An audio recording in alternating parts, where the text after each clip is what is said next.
Hey, welcome to my channel. Music festivals aren't expensive. People just don't know how to access them the legit ways. I'd like to add that you can always just pay for the ticket. That's what we all do. But you can go to a festival for free or get paid. It's just a matter of what you're willing to do.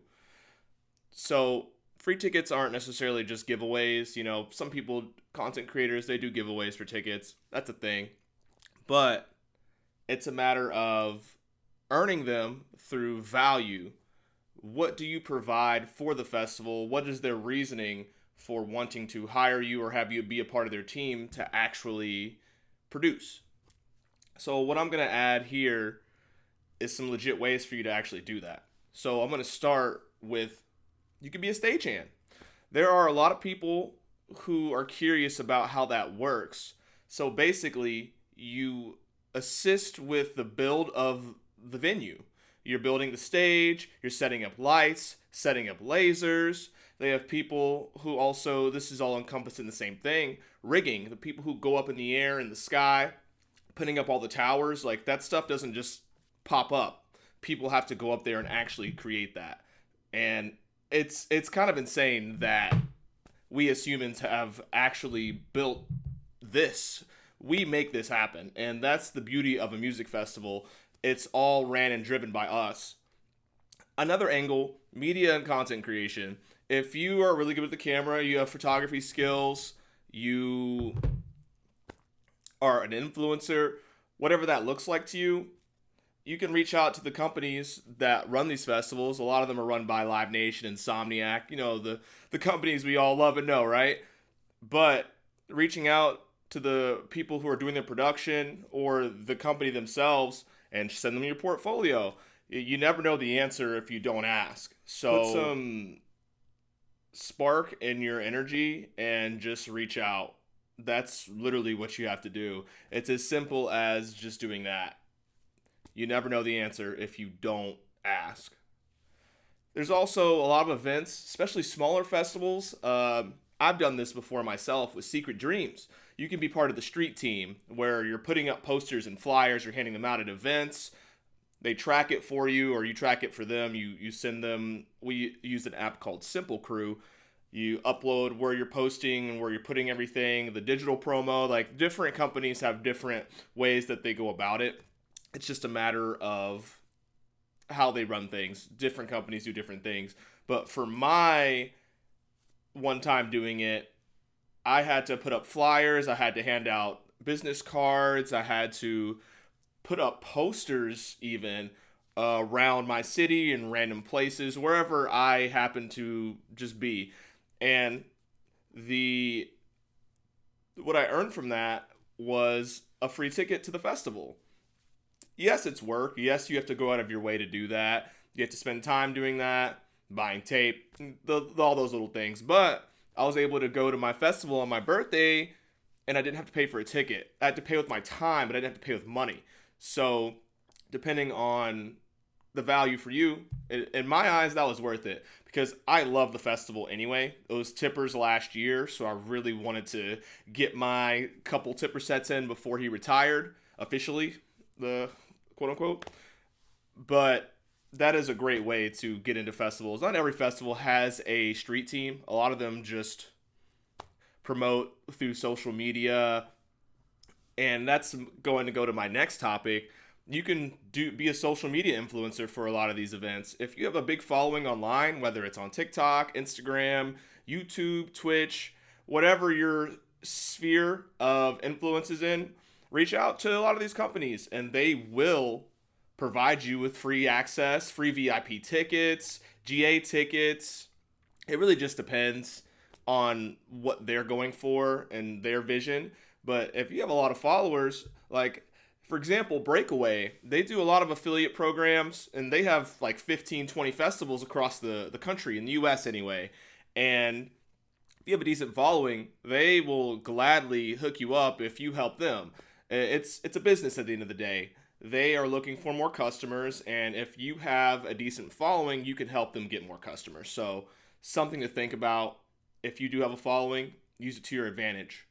and it's something you want to do anyway. So there's more passion behind it. You're not just doing it, oh, well, I got paid to do this, or, you actually value it and you want it. And you would probably buy the tickets anyway because those lineups are fire. Like, Slander was a headliner last year, one of them. Some good artists all around, and Breakaways, I feel like a nice stepping stone to like really getting into the big festivals, and they're pretty big. Like, they sold a pretty decent amount of tickets at Breakaway, Ohio. Marshmello headlined there, and I enjoyed it. I had a great time there last year, or this year, both years. I went both years actually.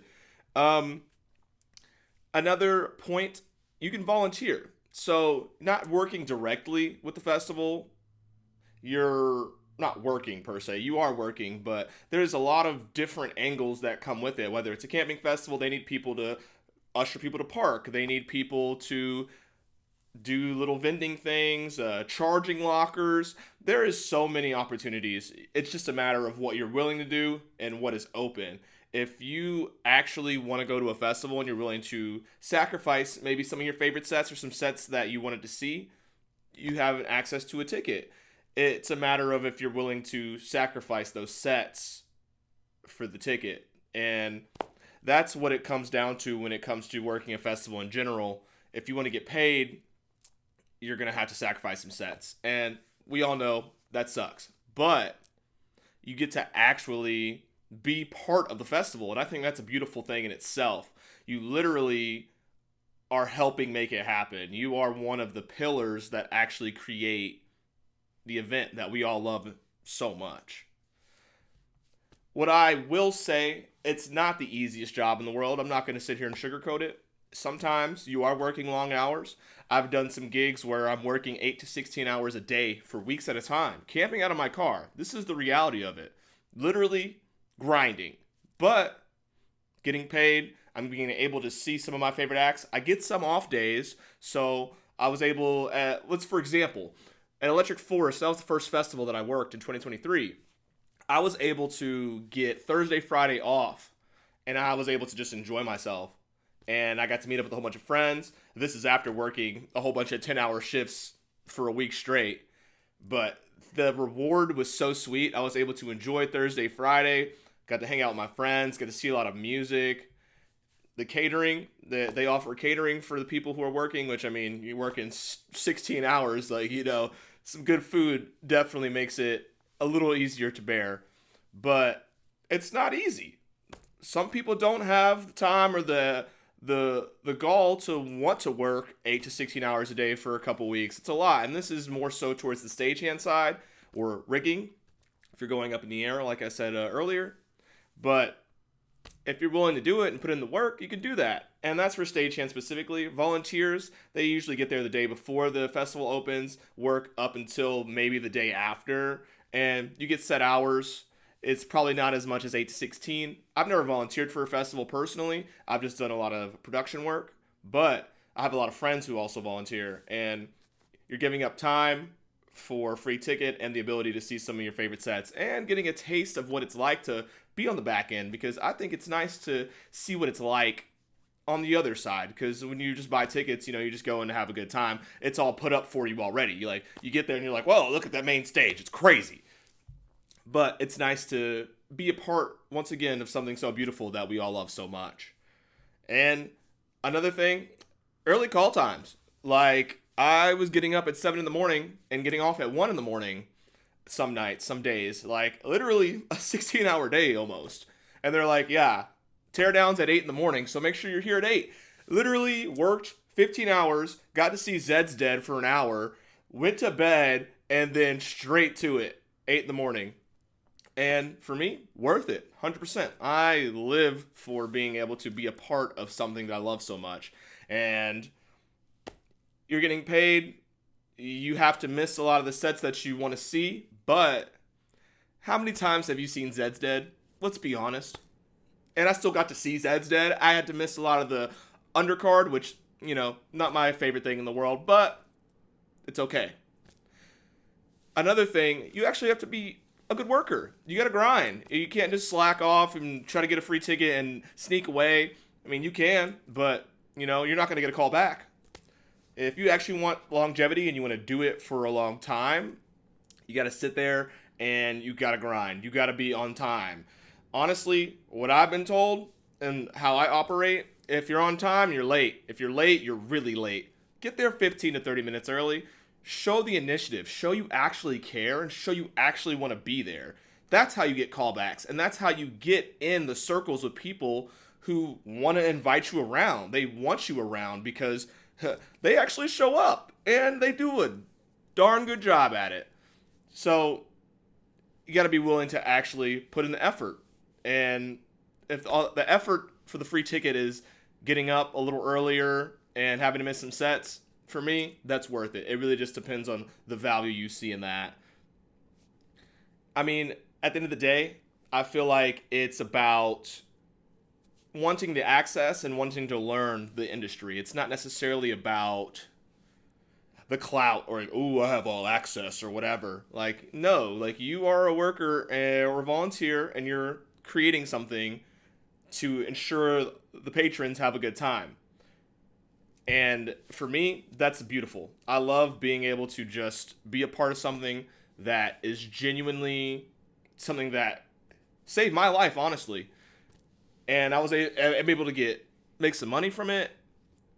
Or even if it is like a street team type of thing, I'm able to get a free ticket and lessen the cost a little bit. Because if you go to a lot of festivals, you know, it's expensive. Even though the ticket, like a few $100s, like it might not sound as crazy, then you gotta factor in if it's a camping fest and you have to get gear, you gotta buy snacks, you gotta buy drinks, extracurricular activities and whatnot. It adds up, especially if you're with a group and then everyone's pulling together. Like it adds up quick. So if you can lower that cost just a tiny bit, or even work and break even, everyone's happy, and you still got to enjoy some of your favorite artists. I will say, if you genuinely love music, live music, I go to mostly electronic festivals, but I have done some work for some metal festivals. I've worked Louder Than Life and Bourbon and Beyond. Those are Louder Than Life is the biggest metal festival in the world, if I'm not mistaken. Bourbon and Beyond is a boutique bourbon festival. It's hosted in Kentucky, and I have had a blast just being able to be a part of that. And those were the longest hours I've worked doing those festivals. 3 weeks, 4 weeks straight, 8 to 16 hours a day. But for me, priceless. I had the time of my life. I was able to see a lot of sets. I was able to see a lot of new sets. At Bourbon and Beyond, I knew 5 artists in the lineup. I think Fish, Karangbin, and like that's about it, to be honest. Like everyone else I didn't really know, but I feel like that's the beauty in that as well, because I'm learning new music. Like for me, I love being able to just explore and actually see the festival. I'm not chasing sets the whole time. I'm able to just actually see what the festival's about other than just the music. Because a lot of these festivals aren't just music festivals. They're music and arts festivals, which, you know, we all love art.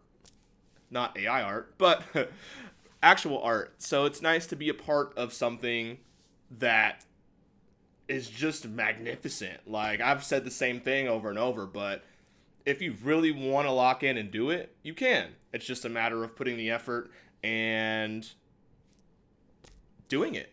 If you're willing to do it, the world is your oyster. I'm going to end there, but this channel is going to be all about real festival access and actually how to obtain it and the ability and the power to actually be a part of something that you love so much. I'm assuming if you're here, you do love music festivals, so stay tuned. I appreciate you guys, and thank you for watching.